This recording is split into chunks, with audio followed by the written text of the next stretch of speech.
Ito yung napili ni Meryl. Tapos, itong sounds. Tapos, para saan to? Scent. Tapos, may damit pa. Tapos, awa ko na. Lalagyan na lang ng laman. Ito yung mga damit na pwede mong bilhin para doon sa teddy bear. Ayan o, ang daming cheche-bureche ba naman yung mga yan? Pa-birthday daw yan ng daddy na sa kanya. Customized teddy bear. Ayan, mga panglalaki. Tapos may laruan din. O, diba? Yung teddy bear may laruan din. May damit.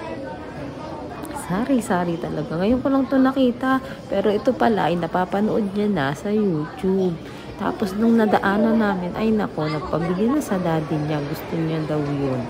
Ayan, merong sounds. Napili niya sa happy birthday. May sounds yung magiging teddy bear niya. Ayan, tapos ganun pala ang paggawa, ang paglalagay ng machine din pala yung ginagamit pang mga cotton sa loob. First time ko makakita mo. Nakakatuwa din naman kasi nga lang. Siyempre, maganda din. Siyempre, na-experience ng anak namin nakakatawa. So, yung nag-press para malagyan ng cotton yung kanya new teddy bear. Ang cute din nung naglalagay. Tama-tama yung kanyang work sa kanyang personality. Diba? Tapos mo. Papatry na mamaya, papatry kay Mary kung tama na sa kanya yung lamot at hard mo. Pwede na nga. Pwede burn na. Baka masikip. Hindi kay Mary at try na kung okay na yung laman ng teddy bear niya. And then yan, may puso-puso pa din. O, ayan, may ritual pa.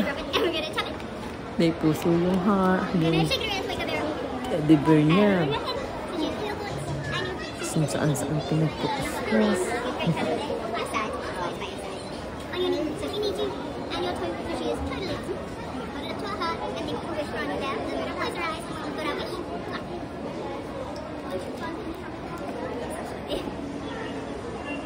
May heart din.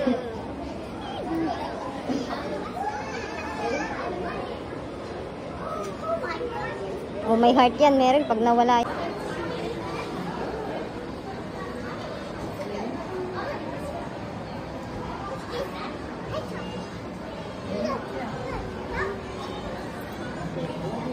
So your bit is all done. So you can scan this to give you a bit of name and print a certificate. Ready? Ang pangalan niya, di Meryl. Dito ako nakuha. O, tingnan mo. Meron din siyang birth certificate.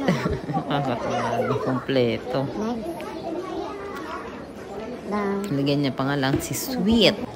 Ang pangalan daw ay si Sweet. Tapos yung damit, binilhan niya din ng damit. At saka yung birth certificate, pinirint nila. Tapos may passport din. Parang tao lang eh. Nilagyan din passport, birth certificate. Thank you for watching. Follow for more. For birthday yan ang dati. Ito na yung customer teddy bear niya. Ganda, no?